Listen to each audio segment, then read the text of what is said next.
That's here on Carlton in an hour after Diana, a princess alone.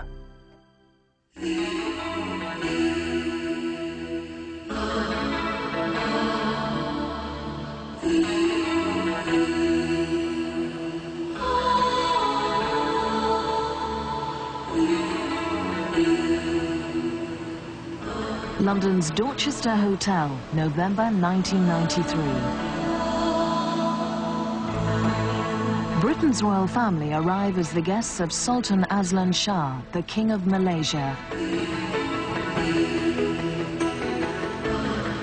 A grand gala dinner, one of the ceremonial high points of any visit from a foreign head of state, and every member of Britain's first family attends.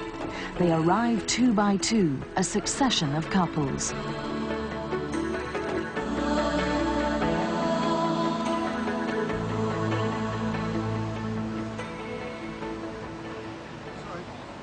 But the woman the press has really been waiting for arrives unescorted, a princess alone.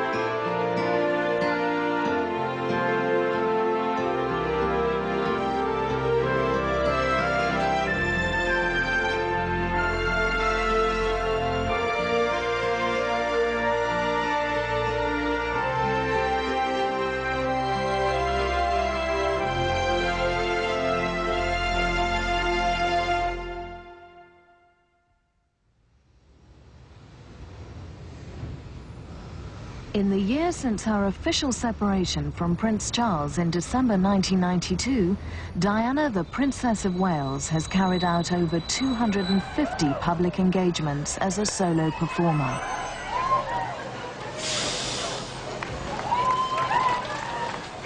She continued to maintain a high public profile and seemed to be carrying on with business as usual. But she was living in a state of limbo, half in and half out of the royal family, with many personal problems unresolved. The pressures eventually grew too much, and she made the unprecedented decision to announce a dramatic change herself. At the end of this year, when I've completed my diary of official engagements, I will be reducing the extent of the public life I've led so far. Let's face it, for 12 years, this woman has been in that relentless spotlight, under the awful scrutiny of all the media, and I think that'd be difficult for anybody even for 1 year. She had been under a lot of pressure from Prince Charles and his staff to get out of his way, basically. You could call it maintaining a lower profile.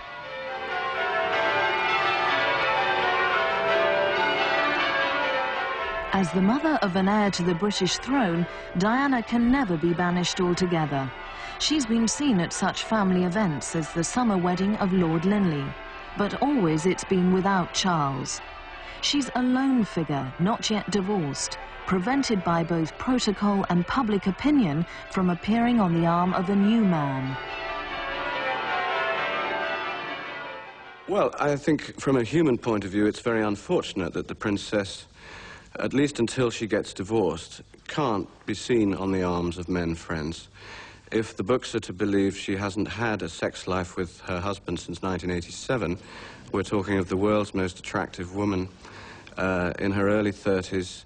It's a tragedy that a woman capable of such love, full of romantic longings, can't be seen on another man's arm at this delicate period in her life, because the British people might turn against her, it might be interpreted wrongly.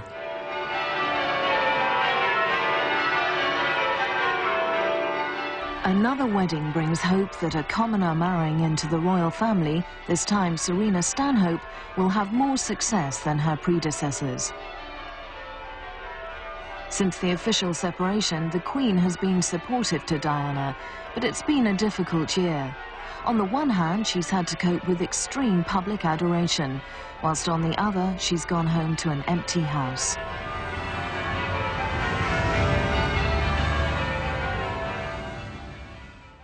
She's going through the normal period of mourning for the end of a marriage. No matter how unhappy you were in the marriage, there's always a time of adjustment afterwards, and I think it takes at least a year.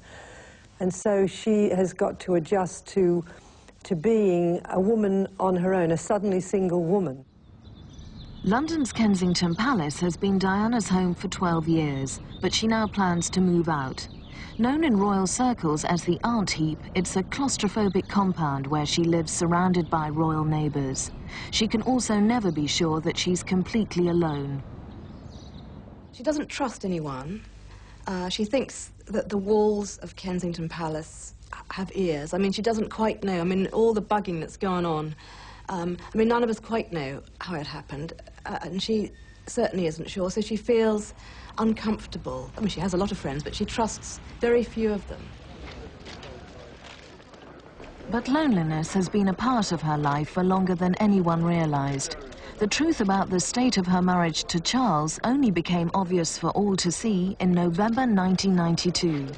There in Korea, the deep-rooted tensions of a marriage in trouble broke to the surface. The charade was over. The body language said it all. 허구 경영에 대하여 경례 달로 바로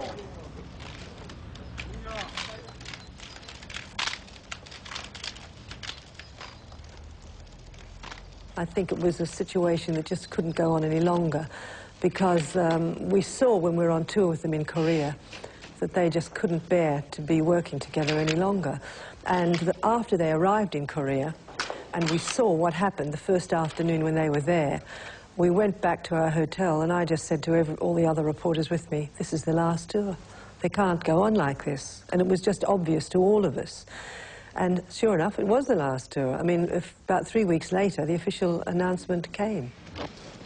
Normally a master at hiding her feelings, even Diana knew the game was up. It was a case of just going through the motions. The irony of Charles's speech wasn't lost on his audience. We are fortunate, I think, in the depth of our relationship. In her own mind, Diana was already facing an uncertain future alone. By not maintaining the happy family facade, she was accused of attacking the monarchy itself. The former Lady Diana Spencer is the daughter of a hereditary earl. Her son is going to be a hereditary monarch one day, if the monarchy survives that long. She's not trying to bring down the monarchy. To me, she was modelling the kind of Scandinavian-style monarchy that Britain actually wants to see. She was showing the royal family the way ahead. She was possibly the only way that it could survive. It's saving grace. Their big mistake has not been to learn from her example.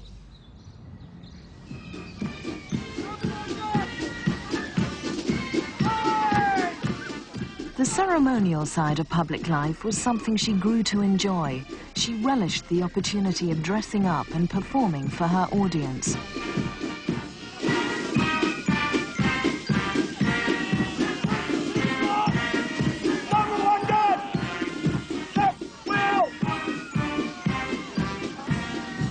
She brought a movie star glamour to the role of Princess of Wales.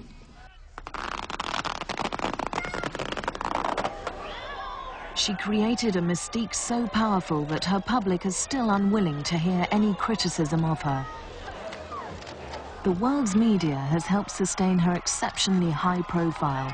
She's built up an understanding relationship with the more sympathetic members of the popular press. Well, I think she finds us a source of amusement. I mean, it's a bit like we spend so much time looking at them and they spend so much time looking at us. And I think she's probably quite intrigued to know, you know, who's married to who and who does what and who's been ill. And she likes the funny stories. She likes to know the nicknames of people. She loves the nicknames, to know what we call each other. And she's quite interested in all the scandal that goes on amongst the press corps.